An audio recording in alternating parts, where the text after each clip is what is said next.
WhatsApp guys, ओनी sir और आज के इस वीडियो में बात करेंगे टीसीएस में जो डॉक्यूमेंट वेरिफिकेशन का मेल आया है बिफोर इंटरव्यू, उसका मतलब क्या है। तो अगर आप मेरे चैनल पे नए हैं तो प्लीज़ यार इस चैनल को सब्सक्राइब कर लो, क्योंकि यहाँ पे मैं काफ़ी सारे अपडेट्स देता रहता हूँ और जो भी नई मेल्स आती है, जो भी नई रिक्वायरमेंट्स आती हैं किसी भी एमएनसी की तरफ से, उसकी सारी बातें मैं यहाँ पे बताता हूँ। जैसे एचसीएल के साथ काफ़ी सारे वीडियोज़ मैंने बना रखा है। तो अब बात करते हैं यहाँ पे कि यहाँ पे जो डॉक्यूमेंट वेरिफिकेशन का मेल आया है उसका मतलब क्या है और उसमें आपको क्या क्या सेंड करना है और कहाँ सेंड करना है। तो देखिए, मैं एक टीसीएस में सिस्टम इंजीनियर हूँ। पिछले साल भी मेरा रिक्रूटमेंट हुआ था और मैं अभी वर्किंग हूँ एज ए टीसीएसर, तो मैं ज़्यादा अच्छे से बता सकता हूँ कि अभी करना क्या है। सबसे पहले आपको उस मेल को ध्यान से पढ़िए, उसमें लिखा क्या है। तो उसमें लिखा है dear candidate please share the below documents as soon as possible. मतलब एग्जैक्टली ऐसा नहीं लिखा हुआ है और काफ़ी सारे लोगों को अलग अलग तरीके से मेल है। किसी को एक लाइन में लिख दिया, किसी को ऐसे फॉलोइंग करके लिखा हुआ है। तो 2-3 तरह के मेरे पास मेल्स के स्क्रीनशॉट है और काफ़ी सारे बच्चे मेरे से पूछ रहे थे कि इसमें करना क्या है। तो देखिए यार, उसी मेल को आपको रिप्लाई करना। सबसे पहली चीज़ तो आप ये जान ले कि आपको कहीं और नहीं भेजना, जाके किसी को व्हाट्सएप पे या किसी के दूसरे मेल पे जाकर नहीं भेजना, आपको उसी मेल को रिप्लाई करना है। रिप्लाई में आपको भेजना क्या क्या है, तो 10th का मार्कशीट, 10th का सर्टिफिकेट। अगर आपके पास मार्कशीट और सर्टिफिकेट एक साथ है तो दोनों, जैसे आप सीबीएसई में हो तो सीबीएसई में मार्कशीट और सर्टिफिकेट अलग अलग नहीं आते, लेकिन अगर आप स्टेट बोर्ड में हो तो उसमें अलग अलग आता है। मार्कशीट अलग आएगा, फिर सर्टिफिकेट अलग आएगा, तो उन दोनों को भेजना है, ठीक है। फिर 12th का मार्कशीट और सर्टिफिकेट, मतलब अगर आप सीबीएसई में है तो एक साथ आ जाता है, लेकिन बाकी जगहों पे आपको अलग अलग आते हैं। अब जैसे भी हो, आपका मार्कशीट और सर्टिफिकेट दोनों चीज़ें भेजनी है, राइट। अच्छा, 10th 12th का हो गया। उसके बाद अंडर ग्रेजुएट्स, मतलब डिप्लोमा, अगर आपने 12th न करके डिप्लोमा कर रखा है तो उसका भेजना। ऐसा नहीं कि आपने 12th नहीं करी और डिप्लोमा आपने किया है, तो दोनों इक्विवेलेंट होता है यार, मतलब दोनों के बेसिस पे भी सिलेक्शन हो जाता है, राइट। और टीसीएस में सबसे पहली जो चीज़ होती है वो होती है 60% क्राइटेरिया। अगर आप वहीं पे 60% क्राइटेरिया फुलफिल नहीं करोगे तो आगे आपकी रिक्रूटमेंट रोक दी जाएगी, मतलब वहीं से आप कैंडिडेचर आपका फेल हो जाएगा, राइट। तो इसलिए ये चीज़ें पहली मांगी जा रही है। तो 10th marksheet certificate, 12th marksheet certificate, diploma, अगर आपने 12th न करके डिप्लोमा किया है तो डिप्लोमा का आपको भेजना है। अगर 12th के साथ साथ अगर 12th के बाद आपने 2 साल का डिप्लोमा भी किया है तो उसका भी आपको सर्टिफिकेट भेजना है, राइट। अगर आपने 12th और डिप्लोमा दोनों ही किया है तो दोनों का सर्टिफिकेट भेजना है। 10th का तो भेजना ही भेजना है, मस्ट है, राइट।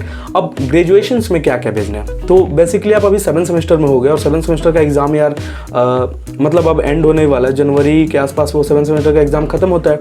तो अब अभी तक तो आप 7th सेमेस्टर में होंगे तो 6th सेमेस्टर तक का आपके पास मार्कशीट होगा। 6th सेमेस्टर तक का मार्कशीट अगर आप चाहें तो डायरेक्टर या रजिस्ट्रार से आप स्टैंप लगवा ले कॉलेज का, ताकि वो वेरिफिकेशन के लिए हो जाए कि ये जो डॉक्यूमेंट भेज रहा है ये लड़का, वो तो आप वेब कॉपी निकलवाओगे ना। तो वेब कॉपी निकलवाने के बाद आपको सबसे पहली चीज़ जो क्या करनी है कि आपको डायरेक्टर या अपने कॉलेज के रजिस्ट्रार से स्टैंप लगवा लेना है कॉलेज का, ताकि वो डॉक्यूमेंट जो है वेरीफाई हो जाए कि आप वो डॉक्यूमेंट सही भेज रहे हैं। जब भी आप रजिस्ट्रार और डायरेक्टर के पास अपना वो सर्टिफिकेट लेके जाते हो तो वो भी पहले वेब से वेरीफाई कर लेते हैं, फिर अपना स्टैंप लगाते हैं। तो स्टैंप लगाया हुआ अगर आप मार्कशीट भेजते हो वो तो ज़्यादा इफेक्टिव होगा।